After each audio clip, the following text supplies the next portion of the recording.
अरे चौहान सर एगो तो साल भर पर होली आवता है। ये कम से कम तो खोसियो खियाओ हैं। अरे भाई गड़े सर तो हमारा घरे कौन जे सर खोसी बनबा कि तारा के भर को खियाइए दी का तोरो घर नहीं के बनल तो हमारा घरे कलार बनल बा। कैसे हुई रे तब? सुन चिंता मत कर, हमारी इज्जत तो इतना होला मंगरुआ घरे नू कि मैंने कह मत हैं। अब मंगरुआ तो साले साल सालवा खोसी बनावेला हमरा के बोलेबे करेला।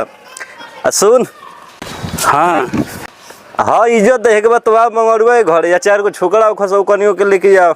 अरे कोनो ना मिली सन तो हम बनी नू ना होई तो 4-5 गो क्लिक हम आवते नू और हमार जिम्मा बा उ सब लेके आओ ते चिंता मत कर।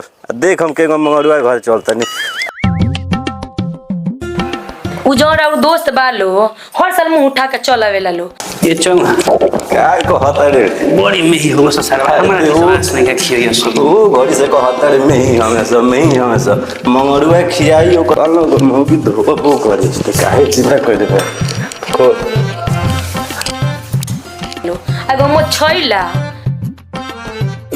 के तुम देखे के ना चाहेनी चल आवेला टॉप से ना हर साल आ सारा पुआ आ बड़ी बच के सब खा जाला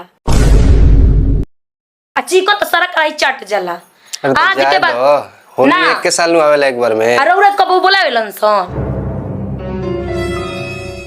अरे बोलावेला ना दोस्ते नु का भइल एक दिन खाली तो उकल मुहा हर आके हर साल कढ़ाईयो चाट जहन से कनी के बस चली तो अब के ना वहीन स संगे संगे बालमा जाला हो बैंगनवा के खेत में। जो हां ना गेली कारे भैया आओ बैठ खो खो